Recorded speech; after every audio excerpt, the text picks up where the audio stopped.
We don't like mysteries. We don't like not being able to solve a problem. No one's been able to solve it for 10 years, and it's incredibly frustrating that this problem still exists in our business.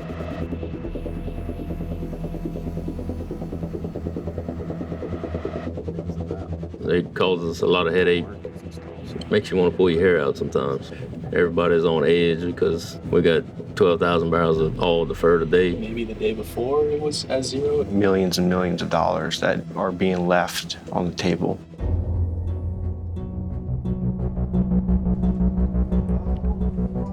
Jimmy, how are the pumps doing since last night? After this long, to not have a resolution is supremely frustrating. We take pride in the numbers that we put up on the board. We're making the most that this platform can make. That's our job. These events throw those out the window. All of the oil at Perdido goes through our subsea pumps. These pumps are incredibly efficient at separating oil and gas.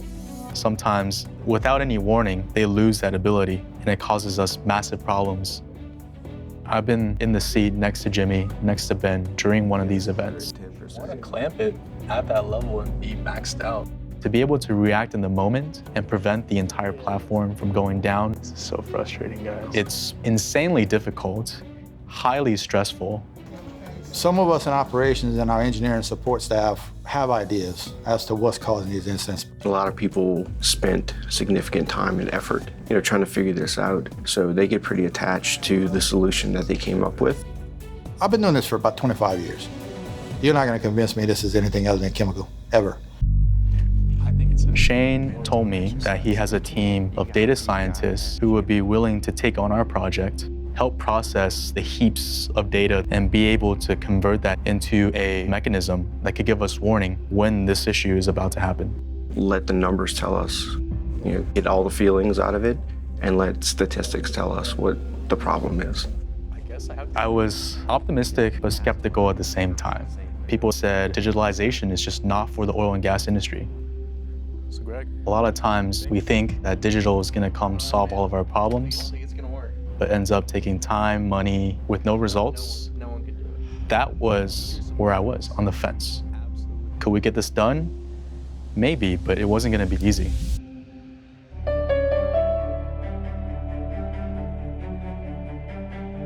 Data scientists are more like data detectives. A lot of this data science is dependent on how good or bad your data is. We realize that even before we build models, there's so much we need to figure out to just getting data in the right shape to start building models. I'm spending most of my time just cleaning the data, just making the data better. We can then tag this. We had such a humongous data set. It's like finding a needle in a haystack. 3,000 tags, 5 years data.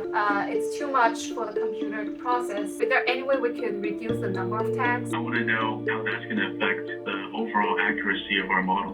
One of the lessons we had quite early in the project was that you can't just throw numbers into a computer and get good results. Sometimes people feel that artificial intelligence is going to solve everything, and that's not really the case. When we looked at the first results, they weren't good. It wasn't something that an operator can act upon. We had Jimmy Johnson come into one of our early validation sessions. I said this from the beginning, is when we're pulling this data, you need to have individuals from the field looking at this with you, because we understand what this means when you're saying this is out of normal and why this is out of normal. It wasn't until we got together and had a validation session where they showed off some of their results, and I felt that there was a sense of breakthrough, that they were truly on the verge of discovering something that would be beneficial to our business. The amount of processing power has increased drastically, and the cost of storing data has decreased. Now, what that has allowed us to do is explore some of this latest and greatest in algorithms and technologies.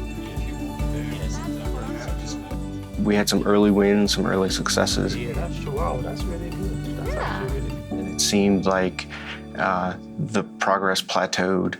There's probably like 4 or 5 that we can get rid of that are causing a lot of that chatter. It looked like we started off good with the model, and then it gets noisier as the day goes on. So they wanted prediction. They wanted possible causes for an instability. The main thing was, can we find something, find an algorithm, find a model that would actually give them value. Show me a sign that you're able to predict something for us. It's research, it just takes time. Our sponsor has been quite direct with us. The question is, when is this project going to make me money? A difficult question to answer.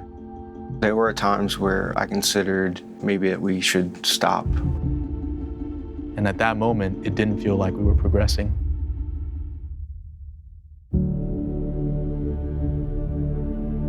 So Vanessa, this event in July, how far in advance did we see something on this one? It was about 2 days. 2 days? Awesome. Wow.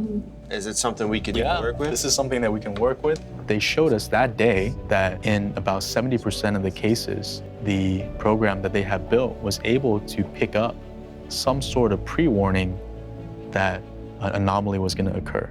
Awesome. Good work, guys. It took the results kind of hitting me in the face multiple times for me to change, right? You can't deny the results.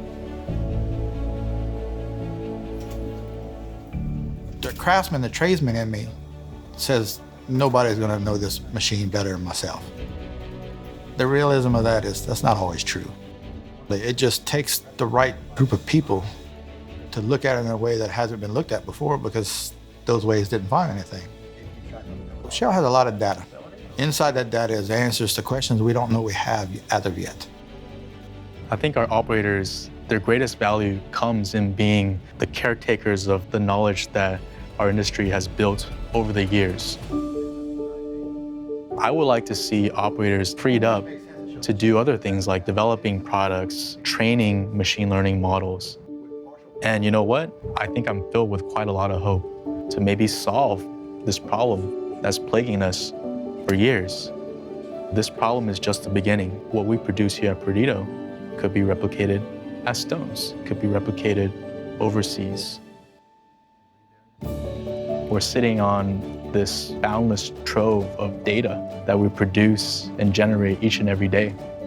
If we're able to tap into that, we can truly succeed and make this company a more interesting and successful place to work.